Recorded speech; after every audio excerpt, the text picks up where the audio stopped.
Hello everyone. So today we'll be discussing question number 394 of lead code which is decode string. ठीक है, तो ये जो problem है ना, ये मेरी रिकर्शन प्लेलिस्ट का पार्ट है। अभी तक हम काफ़ी अच्छे प्रॉब्लम्स कर चुके हैं, ये भी बहुत अच्छा प्रॉब्लम है।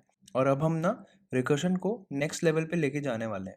क्यों? तो ये वाला प्रॉब्लम मैंने क्यों चूज़ किया है, वो मैंने इसलिए चूज़ किया है क्योंकि मैं इससे ये दिखाना चाहता हूँ कि जो रिकर्शन का जो कोड होता है ना, वो कोई फिक्स्ड टेम्पलेट पैटर्न फॉलो नहीं करता है, कोई फिक्स्ड कोड फॉलो नहीं करता है कि सबसे टॉप पे बेस कंडीशन आनी चाहिए, है ना? उसके बाद तुम्हारा मेन कोड आना चाहिए जिसमें तुम रिकर्सिव रिलेशन करोगे, उसके बाद फिर तुम टास्क परफॉर्म करोगे।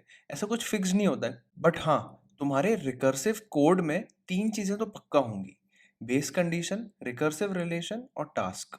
ये मैं कहना चाह रहा हूँ, है ना? ये चीज़ों का होना ज़रूरी है, कोई फिक्स्ड ऑर्डर में आना इनका ज़रूरी नहीं है। और जैसे-जैसे मैं प्रॉब्लम कराते जा रहा हूँ ना, उससे धीरे-धीरे तुमको रियलाइज़ हुआ है कि रिकर्शन कितना हेल्पफुल होता है, जो कि इससे लोग काफ़ी डरते हैं और डरने की ज़रूरत है नहीं उससे। ऐसे प्रॉब्लम जब हम सॉल्व करेंगे ना, तो तुम्हें रिकर्शन के लिए बहुत कॉन्फिडेंस आने वाला है। I am 100% sure. ठीक है, तो चलो इसमें देख लेते हैं करना क्या है। सबसे पहले तो इसमें हमें इनपुट ये स्ट्रिंग गिवन होगी इस फॉर्म में, ये एक पैटर्न है। ठीक है, हमको इसको डिकोड करना है। डिकोड करना मतलब कैसे? ठीक है, तो जैसे ये जो भी स्क्वायर ब्रैकेट के अंदर है ना, इसके बाहर जो भी नंबर है उसे उतनी बार रिपीट करना है। बस तुमको ऐसे डिकोड करना है। जैसे कि यहाँ पे 3 बार ए आएगा, ये 3 बार ए आया और 2 बार बीसी आया। ठीक है, अभी ज़रूरी नहीं है इसी ऑर्डर में हो, ये नेस्टेड भी हो सकता है कि भाई ब्रैकेट के अंदर ब्रैकेट, तो ब्रैकेट के अंदर वाले को पहले रिजॉल्व करो। मतलब यहाँ पे देखो 2c है ना, तो सबसे पहले इसको सॉल्व करो, तो ये क्या हो जाएगा सी, तो ये ओवरऑल क्या हो जाएगा ACC। अब इसको 3 बार लिखना है, ACC ACC ACC, है ना? तो क्वेश्चन समझने में तो सिंपल है, ज़्यादा कोई डिफिकल्टी नहीं हुई। अब इसको सॉल्व कैसे करें? ठीक है, तो पहले जो प्रॉब्लम्स होते हैं ना, जिसमें ब्रैकेट का यूज़ हो रहा है, पैरेंथेसिस का यूज़ हो रहा है, इसमें जनरली क्या यूज़ होता है? स्टैक यूज़ होता है ना? मैं तुम्हें करना है यूज़ नहीं बोल रहा हूँ यहाँ पे, मैं जस्ट बता रहा हूँ। तुम इसके सॉल्यूशंस देखोगे, इस टाइप के प्रॉब्लम्स देखोगे अगर इन जनरल, तो जनरली स्टैक का यूज़ होता है। बट स्टैक के साथ प्रॉब्लम क्या है ना, ये मुझे उतना इंट्यूटिव नहीं लगता, ये उसका जो सॉल्यूशन है वो मुझे इतना नेचुरली नहीं आता है। तो मैं जहाँ उसको अवॉइड कर सकता हूँ, मैं उसको अवॉइड करता हूँ, है ना? अगर से कोई अल्टरनेटिव है और कोई तरीका है, तो मैं देखता हूँ कि क्या उसे सॉल्व हो सकता है क्या? नहीं है तो फिर स्टैक से तो करना ही पड़ेगा। ठीक है? अभी यहाँ पे मैं डायरेक्ट सॉल्यूशन पे जंप नहीं करने वाला हूँ, है ना? वो डायरेक्ट सॉल्यूशन पे क्यों नहीं जंप करने वाला हूँ, वो भी बताऊँगा। और उससे हमारा फाइनल सॉल्यूशन कैसा बिल्ड होगा, वो भी तुम्हें बहुत ईज़िली समझ में आएगा। हम इसको बहुत बेसिक लेवल की अंडरस्टैंडिंग से इसको सॉल्व करेंगे, है ना? तुमको बहुत अच्छे से समझ में आने वाला है, बस ध्यान से सुनना। ठीक है, तो मेरे पास ये एग्जांपल है जो कि है 3a 2bc। ठीक है, अभी उन्होंने बोला है कि ऐसा ही है तुम्हारे पास एग्जांपल, इसमें नेस्टेड नहीं है। अभी तक तुम सिंपल स्ट्रिंग्स के बारे में सोचो, नेस्टेड के बारे में मत सोचो। ठीक है, कि ब्रैकेट के अंदर ब्रैकेट के अंदर ब्रैकेट। अभी तुम इसको ऐसे सोचो कि तुम्हारे पास अभी चलो एक ही लेवल पे ब्रैकेट है ना, नेस्टेड ब्रैकेट नहीं है, तो तुम इसको कैसे सॉल्व करोगे, है ना? इसका हम ब्रूट फोर्स सोल्यूशन लिखेंगे। ठीक है, अभी हम कुछ रिकर्शन नहीं कर रहे हैं। मैं ये अज्यूम कर रहा हूँ कि अगर मेरे पास 3a 2bc है, तो मैं इसको कैसे सॉल्व करूंगा, क्योंकि इससे ना तुम्हारा फाइनल सोल्यूशन बिल्ड होने में तुम्हें हेल्प मिलेगी और इसी से ना तुम रिकर्शन को भी रिस्पेक्ट करने लगोगे। ठीक है, तो चलो इसको देखते हैं, इसको कैसे सॉल्व करूंगा। सबसे पहले तो मैं ये देखूंगा कि क्या यहाँ पे नंबर आ रहा है एक, है ना? सबसे मैं इसको ब्रीफली बता देता हूँ, फिर उसको कोड में बहुत अच्छे से समझाऊंगा। थोड़ा ब्रीफली बताते हुए मेरी अप्रोच क्या होगी। मैं यहाँ पे नंबर स्कैन करूंगा।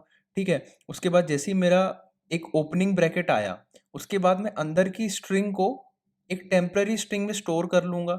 जैसे ही मेरा एक क्लोजिंग ब्रैकेट आया, मैं उस नंबर से इस टेम्पररी स्ट्रिंग को मल्टीप्लाई कर दूंगा उतनी बार, अपने आंसर, अपना फाइनल आंसर एक स्टोर करूंगा मैं, है ना? एक फाइनल आंसर रहेगा मेरा जिसमें मैं जो भी रिटर्न करने वाला हूँ, उसमें ये टेम्पररी स्ट्रिंग को ऐड कर दूंगा कितनी टाइम्स, इस नंबर के टाइम्स, है ना? और ऐसा मैं करता जाऊंगा जब तक मेरा ये लूप खत्म नहीं हो जाता। और इसमें ऐसा है कि इन्होंने बोला है ना कि इसमें जो भी स्ट्रिंग इनपुट होगी ना, वो एक वैलिड स्ट्रिंग होगी, है ना? कोई भी उटपटांग स्ट्रिंग नहीं भेजने वाला तुमको। जैसे मान के चलो कि 3a 2, है ना, एक ओपनिंग ब्रैकेट और ऐसा करके ए करके ऐसे तुम्हें छोड़ के दे दिया बस, है ना? ऐसा कोई इनवैलिड स्ट्रिंग नहीं मिलेगा तुमको, वैलिड स्ट्रिंग ही मिलेगा।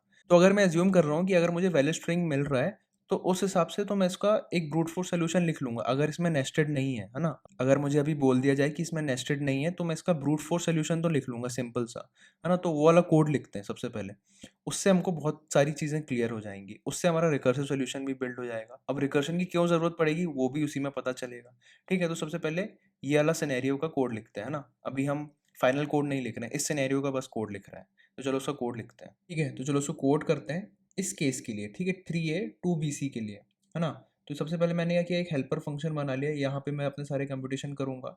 इंडेक्स में यहाँ पे 0 से शुरू करूंगा। ठीक है, क्योंकि मुझे अपने स्ट्रिंग को ट्रैवर्स करना है। और यहाँ पे मैं एक डिफाइन करूँगा एक नंबर n इक्वल टू 0। ठीक है, जैसे ही मैं कोई नंबर इनकाउंटर करूँगा, ये वो n है, ये वो n है। अब ये कितना भी बड़ा नंबर हो सकता है, 3 0 2 3, ये वो n है। और क्या मुझे बनाना है, एक फाइनल आंसर के लिए मैं एक स्ट्रिंग ले लेता हूँ, sorry, string answer equal to empty string. ठीक है, अब मैं क्या करूँगा, स्ट्रिंग को ट्रैवर्स करूँगा अपनी। वो कैसे करूँगा, idx should be less than str dot size. ठीक है, अब मैंने अपनी स्ट्रिंग को ट्रैवर्स करना शुरू किया, मैंने यहाँ से ट्रैवर्स करना शुरू किया। अभी इसको मैं 3023 की जगह 3 कर देता हूँ बस। ठीक है, तो चलो इसको 32 कर देते हैं, कोई दिक्कत नहीं है ना, 32 कर देते थोड़ा कॉम्प्लेक्स रखने के लिए। और अब यहाँ पे सबसे पहले मैं क्या करूँगा, एक कैरेक्टर ले लेता हूँ, है ना, करंट कैरेक्टर जो भी है मेरा, इसको करंट बोल देता हूँ और इसको बोलूँगा str ऑफ idx। अब सबसे पहले मैं क्या एनकाउंटर कर सकता हूँ, एक नंबर कर सकता हूँ, एक ओपनिंग ब्रैकेट कर सकता हूँ, क्लोजिंग ब्रैकेट कर सकता हूँ। सबसे पहले एक केस बना लेता हूँ, if curr is equal to is greater than or equal to 0 and curr is less than or equal to 9। ये क्या बोला मैंने कि भाई जो करंट कैरेक्टर है वो एक नंबर है। अगर वो एक नंबर है तो सबसे पहले मैं उसको एक नंबर में कन्वर्ट करना चाहूँगी, कि वो स्ट्रिंग के फॉर्मेट, कैरेक्टर के फॉर्मेट में है। तो वो कैसे करूँगा, n equal to n into 10 plus curr minus 0। ठीक है, यहाँ पे मैंने करंट कैरेक्टर को एक नंबर में कन्वर्ट किया, और क्योंकि यहाँ पे n 0 था तो ये 0 हो जाएगा और ये n 3 हो जाएगा। अब अगर नेक्स्ट लूप में, जैसे मैं नेक्स्ट आइट्रेशन पे आया तो यहाँ पे मुझे 2 मिलेगा। अब क्योंकि n 3 है तो यहाँ पे क्या हो जाएगा, ये 30 हो जाएगा, और ये करंट क्या हो जाएगा, करंट माइनस 0 क्या हो जाएगा, 2, है ना। इसको मैं नंबर के फॉर्मेट में कन्वर्ट किया, और ये क्या हो जाएगा 32, ऐसे कन्वर्ट कर रहा हूँ। ठीक है, अब ये पॉसिबिलिटी तो हो गई कि भाई चलो करंट एक नंबर हो सकता है। What if it's a opening bracket, है ना, else else if else if current is equal to an opening bracket, if it is equal to opening bracket, तो मैं क्या करूँगा, अब यहाँ पे मेरा खेल शुरू होता है। ठीक है, सबसे पहले तो मैं एक इंडेक्स आगे आ जाऊँगा, क्योंकि मुझे इस स्ट्रिंग पे फोकस करना है, ए वाली पे। ठीक है, तो मैं क्या करूँगा, idx प्लस प्लस, ठीक है, ये कर दिया। एक टेम्पररी स्ट्रिंग बनाऊँगा, एक टेम्पररी स्ट्रिंग बनाऊँगा, किस नाम से, टेम्प। ठीक है, टेम्प नाम से बनाई एम्प्टी स्ट्रिंग। अब यहाँ पे मैं क्या करूँगा, वाइल str ऑफ idx, जब तक मुझे क्लोजिंग ब्रैकेट नहीं मिल जाता है, जब तक मुझे क्लोजिंग ब्रैकेट नहीं मिल जाता, मैं क्या करूँगा, इसको स्टोर करता रहूँगा अपनी टेम्पररी स्ट्रिंग में, है ना। जो भी मेरे कैरेक्टर आते हैं उनको मैं ऐड करता जाऊँगा, जिससे मुझे एक क्लोज ब्रैकेट के अंदर की स्ट्रिंग मिल जाए पूरी। ठीक है, तो उससे क्या हो जाएगा, temp plus is equal to str of idx। ठीक है, और idx प्लस प्लस। और क्या करूँगा अब मैं, while while n is greater than equal to 0 और ये n माइनस माइनस, मैं आंसर में इतनी ही बार इस टेम्पररी स्ट्रिंग को ऐड कर दूंगा, है ना, इतनी ही बार मैं इस टेम्पररी स्ट्रिंग को ऐड कर दूंगा। तो उससे, जैसे कि अगर ये 32 है तो 32 टाइम्स ए ऐड हो जाएगा मेरे आंसर में। ठीक है, तो ये वाला केस हैंडल हो गया, ये वाला केस हैंडल हो गया जिसमें एक ओपनिंग ब्रैकेट है, और ये वाला केस भी हैंडल हो गया जिसमें क्लोजिंग ब्रैकेट है, और एक अगर वो एक नंबर है वो भी हैंडल हो गया। What if it's a normal string A B C D के फॉर्म में, कुछ नहीं, उसको डायरेक्टली ऐड कर लो अपने उसमें आंसर में, है ना। तो अगर उसको डायरेक्टली अपने आंसर में ऐड करना है तो क्या करोगे, एल्स, अब क्या ही हो सकता है, वो एक स्ट्रिंग ही हो सकता है, एक कैरेक्टर ही हो सकता है ना। तो answer plus is equal to curr। ठीक है, और ये idx प्लस प्लस कर दो। क्या रिटर्न करना है मुझे, यहाँ पे रिटर्न क्या करना है मुझे, आंसर। ठीक है, और ये मेरा आंसर हो जाएगा। ये सिर्फ इसके लिए चलेगा अभी, ये सिर्फ इसके लिए चलेगा। अगर मैं 32 की जगह 3 हटा दूँ वापस, क्योंकि एक्चुअली में एक टेस्ट केस है, तो देखते हैं चलता है क्या। देखो, ये नेस्टेड वाला तो नहीं चला, वो तो मैं बोल ही रहा था, लेकिन जो नेस्टेड नहीं है वो सही चल रहा है, जो नेस्टेड नहीं है वो सही चल रहा है। अब यहाँ पे अगर मैं नेस्टिंग इंट्रोड्यूस कर दूँ, है ना, अब तुमको ये समझ में आया। देखो प्रॉब्लम क्या थी, कि यहाँ पे जैसी ओपनिंग ब्रैकेट आया है ना, इसके अंदर एक क्लोजिंग ब्रैकेट आ गया, है ना। अब क्योंकि अंदर नेस्टेड हो सकते हैं, जैसे कि ए के अंदर टू सी भी मिला, वो तो इसको एक फाइनल स्ट्रिंग समझ लेगा, है ना, हमारा कोड फट जाएगा। यहाँ पे एक्चुअली में दो क्लोजिंग ब्रैकेट आ गए। अब यहाँ पे क्या करोगे, है ना, नेस्टिंग तुम्हारा ये कोड तुम्हारा नेस्टिंग हैंडल नहीं कर सकता, ये तुमको भी पता है ना। अब तुम क्या करोगे, यहाँ पे ये वाला जो पार्ट है, ये वाला जो पार्ट है, इसको रिकर्शन से हैंडल करोगे। ठीक है, ये सब तो जो तुम मैनुअली कर रहे हो ना, ये सब जो तुम मैनुअली कर रहे हो, ये सब तुम रिकर्शन से हैंडल करोगे, है ना। तो चलो उसको डिस्कशन में देखते हैं कि इस चीज़ को हम हैंडल कैसे करेंगे, है ना। ड्रॉ करके बताऊंगा तो ज़्यादा इजीली समझ में आएगा, यहाँ पे कोड में इतना इजीली समझ में नहीं आएगा कि यहाँ पे प्रॉब्लम क्या है, उसको फिक्स कैसे करें। प्रॉब्लम तो समझ गए तुम, है ना, प्रॉब्लम आई गेस समझ गए हो, बट उसको फिक्स कैसे करें, और वो भी रिकर्शन की हेल्प से। तो वो मैं तुमको बताता हूँ इस कोड को, इस कोड का स्निपेट लेके। ठीक है, ठीक है, तो चलो अब इसको ध्यान से सुनना, बहुत अच्छे से समझ में आएगा मैं जो भी बोलने वाला हूँ, है ना। अब यहाँ पे तुमने क्या किया, अब तुमको एक नेस्टेड मिल गया, तुम्हें एक नेस्टेड स्ट्रिंग मिल गई, अब तुम्हें इसे डिकोड करना है। अब तुम कैसे करोगे, सबसे पहले तो तुमने ये बोला कि भाई नेस्टेड वेस्टेड मुझे कुछ नहीं पता, मैं तो ये चाहता हूँ कि ये जो काम है ना, ये मुझे करना ही ना पड़े, ये सब ये वाले जो काम है ये मुझे करना ही ना पड़े, क्योंकि यहाँ से मेरा कोड फट रहा था ना कि भाई मल्टीपल क्लोजिंग ब्रैकेट हो सकते हैं, ये सब काम मुझे करना ही ना पड़े। जैसे ही मुझे एक ओपनिंग ब्रैकेट मिले, जैसे ही मुझे एक ओपनिंग ब्रैकेट मिले और उसके अंदर की जो भी स्ट्रिंग है, मैं अपने रिकर्शन को बोल दूंगा, मैं बोलूंगा भाई कि भाई जैसी मेरी ये ओपनिंग ब्रैकेट शुरू हुई, उसके अंदर की जो भी स्ट्रिंग है, उसके अंदर की जो भी स्ट्रिंग है, तू उसे रिटर्न करके दे दे मुझे। उसके अंदर जो भी नेस्टिंग, उसके अंदर जितने भी क्लोजिंग ब्रैकेट मल्टीपल जो कुछ भी है, तू मुझे एक परफेक्ट जो भी आंसर होना चाहिए वो रिटर्न करके दे दे। बाकी सब मैं हैंडल कर लूंगा। हैंडल कर लूंगा मतलब मैं उसको 3 बार यूज कर लूंगा, 3 बार आंसर में लिख दूंगा, ये काम मेरा है। लेकिन जैसी मेरी ब्रैकेट शुरू होती है, जैसे मेरी ओपनिंग ब्रैकेट शुरू होती है, उसके अंदर की स्ट्रिंग का काम तेरा है। मैं अपने रिकर्शन को क्या बोलूंगा, मैं क्या एक्सपेक्ट करूंगा अपने रिकर्शन से कि भाई तू मुझे इससे क्या रिटर्न करके दे, ए सी सी। अब वो कैसे करेगा वो उसकी प्रॉब्लम है, मैं तो बस ये अज्यूम करके बैठ जाऊंगा कि भाई मुझे एसीसी मिल रहा है, और मेरा क्या काम होगा, एसीसी को 3 बार लिखना। ठीक है, मैं ये बोलूंगा। ठीक है, तो रिकर्शन तुमको क्या बोलेगा, ठीक है भाई, क्या आप अपना एंडिंग ब्रैकेट हैंडल कर लोगे, बिना नेस्टेड वाला सोल्यूशन था जो भी आपका, उसमें तो आप अभी हैंडल कर रहे थे। अब क्या आप अपना क्लोजिंग ब्रैकेट हैंडल कर लोगे, मैंने बोला ठीक है मैं कर लूंगा, मेरे को कोई प्रॉब्लम नहीं है। यहाँ पे मुझे बस कुछ नहीं करना, यहाँ पे एक एल्स कंडीशन और डालनी होगी, भाई अगर करंट क्लोजिंग ब्रैकेट है तो क्या करूं। अब मैं क्या करूं, उसमें क्या करना चाहिए मुझे, देखो, मैं तो तभी रिटर्न करूंगा, मैं तो तभी रिटर्न करूंगा जब यहाँ पे क्लोजिंग ब्रैकेट हो या तो मेरा लूप खत्म हो जाए। क्योंकि अब मुझे नहीं फर्क पड़ता किसी नेस्टेड से कितने अंदर स्ट्रिंग, कितने ही डिकोडेड, कितने ही नेस्टेड हो, कितना ही मल्टीपल कॉम्प्लेक्स स्ट्रिंग्स हो, मुझे नहीं फर्क पड़ता। मुझे तो जैसे ही अभी क्लोजिंग ब्रैकेट दिखेगा मैं रिटर्न कर दूंगा। समझ रहे हो ना, मैं दो ही तरीके से अब आंसर रिटर्न करूंगा, क्योंकि अब मैं ये बोल दिया हूं मैंने अपने अंदर वाली स्ट्रिंग को कि भाई तू नेस्टेड वाली चीजें हैंडल कर लेना, मेरे से नहीं होगा, तू मुझे आंसर रिटर्न करके दे देना। तो रिकर्शन ने भी अपने रिटर्न में ये बोला कि भाई आप फिर अपना क्लोजिंग ब्रैकेट हैंडल कर लो, ये मैं हैंडल नहीं कर पाऊंगा।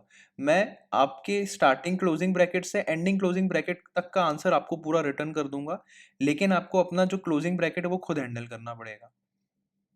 ठीक है, तो वो मैं यहाँ पे हैंडल कर लूंगा, कोई दिक्कत नहीं, क्योंकि यहाँ पे अभी तक मैं हैंडल नहीं कर रहा था ना, मैं इसको यहाँ पे हैंडल कर रहा था, अब मैं इसको बाहर के वाइल लूप में हैंडल कर लूंगा, कोई दिक्कत नहीं है।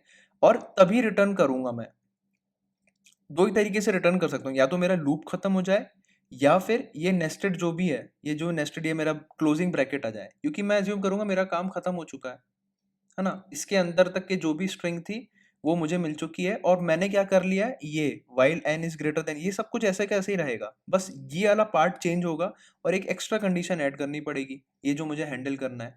ये क्या है पता है मेरी, ये एक बेस कंडीशन की तरह हेल्प करेगी मुझे, कि मुझे कब लूप को रोकना है, कब मुझे रिकर्शन खत्म करना है। ये मुझे रिकर्शन के फंक्शन ने मुझे रिटर्न में ये बोला ना कि भाई मैं अपना काम तो कर लूंगा, आप क्या आप अपना काम कर लोगे। हाँ, मेरा टास्क क्या है, टास्क ये है, टास्क क्या है ये, कि देखो टेम्प को कितनी बार ऐड करना है, ये मैंने बोल दिया था कि भाई 3 वाला मैं हैंडल कर लूंगा। ठीक है, तो मैं 3 को हैंडल कर रहा हूँ, और ये चीज को भी मुझे हैंडल करना है कि भाई कब रोकना है मुझे लूप को, है ना। और अपने साइड से मुझे क्लोजिंग ब्रैकेट को भी ध्यान देना पड़ेगा ना, क्योंकि अंदर का जो स्ट्रिंग है ना वो रिकर्शन हैंडल कर लेगा, बट मेरा क्लोजिंग ब्रैकेट हैंडल नहीं कर पाएगा वो। तो क्लोजिंग ब्रैकेट को मुझे चेक करना पड़ेगा कि भाई क्लोजिंग ब्रैकेट आ गया, ठीक है, अभी तक जो भी था उसको रिटर्न कर दो, ठीक है, तो यहाँ पे मैं उसको रिटर्न कर दूंगा। अगर यहाँ पे रिटर्न नहीं हुआ तो एट द एंड जब मेरा लूप खत्म होगा, जैसे कि मान के चलो यहाँ पे ए बी सी ऐसा कुछ था, तो इस केस पे खत्म हो जाएगा वो, समझ रहे हो? तो ये समझने का ट्राई करो कि ये एक मेरा बेस कंडीशन की तरह काम करेगा। मैं यहाँ पे कुछ इफ यहाँ पे अलग से बेस कंडीशन नहीं लिख रहा हूँ, बिल्कुल टॉप पे फंक्शन के यहाँ पे आ रही है बेस कंडीशन, ठीक है, यहाँ पे मेरा टास्क आ रहा है और यहाँ पे मेरा रिकर्सिव रिलेशन आएगा, ठीक है। ये तीन चीज है, इसलिए मेरा रिकर्सिव फंक्शन काम करेगा, है ना। ये तीन चीज का ऑर्डर मैटर नहीं करता, ये कहीं भी आ सकते हैं, लेकिन ये तीन चीज का होना जरूरी है तुम्हारे रिकर्सिव फंक्शन में। ये पूरी सीरीज में मैं यही बोल रहा हूँ, ये तुम्हें तीन चीज आइडेंटिफाई करनी है। सबसे पहले तुमने ये कोड बनाया, ठीक है, विदाउट नेस्टेड वाला, ये अभी बिना नेस्टेड के लिए बिल्कुल 100% काम करेगा, लेकिन तुम जैसी नेस्टिंग इंट्रोड्यूस करोगे फट जाएगा।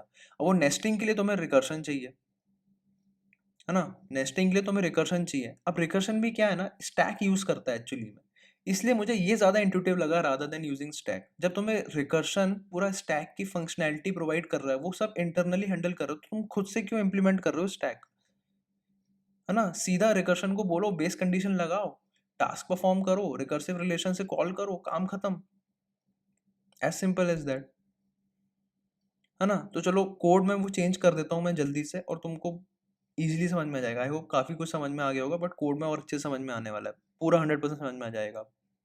ठीक है, तो वो चेंजेस करते हैं। अब सबसे पहले तो यहाँ पे मैं वो एल्स कंडीशन डाल देता हूँ, else if CURR is equal to closing bracket, ठीक है। अगर ऐसा है तो क्या कर दो, रिटर्न में आंसर कर दूंगा अपना, है ना, क्योंकि मुझे पता है कि भाई क्लोजिंग ब्रैकेट के अंदर तक का जो भी आइटम था वो मुझे रिकर्शन ने रिटर्न कर दिया है, और अब मेरा काम हो गया है, ठीक है। तो ये काम कर दिया मैंने, ये मेरी बेस कंडीशन हो गई। इसको मैं कमेंट कर देता हूँ क्योंकि ये मेरा काम रिकर्शन करने वाला है ना, ये जो भी अंदर का स्ट्रिंग का काम स्ट्रिंग मैनिपुलेशन था। तो यहाँ पे ये एम्प्टी स्ट्रिंग की जगह यहाँ पे मैं हेल्पर फंक्शन कॉल कर देता हूँ, क्योंकि वो मुझे रिटर्न करके देगा, है ना। Helper plus plus I D X is equal to sorry plus plus I D X comma STR, ठीक है। अब ये क्या करेगा, मुझे ये देखो आई डी एक्स जो प्लस प्लस कर रहा था ना, मैं इसको हटा देता हूँ यहाँ पे, क्योंकि मुझे एक कैरेक्टर आगे जाके वो स्ट्रिंग भेजनी है, राइट। इसलिए मैं I plus plus I D X कर रहा हूँ यहाँ पे। और क्या करना है, आई गेस दैट्स इट, है ना। चलो इसको रन करके देखते हैं। ये देखो हो गया। मैंने बस क्या किया कि मुझे ये जो टेम्प चाहिए था, ये मुझे रिकर्शन में ला के दिया, है ना। और इसको मैंने अपने आप कर लिया, है ना। इसको मैंने अपने आप आंसर में ऐड कर लिया। कितनी टाइम्स ऐड किया, n टाइम्स, जो कि मैं निकाल रहा हूँ। तो ये मेरा टास्क हो गया, है ना। मैंने बोला था ना ये मैं हैंडल कर लूंगा, और ये अपना जो क्लोजिंग ब्रैकेट है ये भी मैं हैंडल कर लूंगा। ये अपने आप बेस कंडीशन हो जाती है कि भाई देखो, एक तरीका और है इस चीज को देखना है कि जो सब प्रॉब्लम है ना, उसके पास भी तो सेम फॉर लूप आएगा ना, उसके पास भी तो सेम वाइल लूप आएगा ना। तो उसके पास अगर एक सिंगल ब्रैकेट होगा तो वो भी तो कहीं ना कहीं रुकेगा ना। उसके पास अगर एक सिंगल क्लोजिंग ब्रैकेट आया, मतलब एंड में इसका एक क्लोजिंग ब्रैकेट आया, तो वो भी तो कहीं ना कहीं रुकेगा ना। तो वो जैसी उसका क्लोजिंग ब्रैकेट आएगा वो अपना आंसर रिटर्न कर देगा यहाँ से। उसको ऐसे भी देख सकते हो तुम। इसको सबमिट करके देखते हैं। ये देखो हो गया, है ना। तो आई होप समझ में आया होगा कि रिकर्शन का पॉइंट क्या था यहाँ पे। अगर कुछ भी डाउट है तो let me know in the comment section. ये हो सकता है थोड़ा सा कंफ्यूजिंग लगा हो, अगर कोई सा भी डाउट हो तो लेट मी नो, मैं उसके लिए सेपरेटली एक वीडियो बना दूंगा, है ना। चलो, थैंक यू।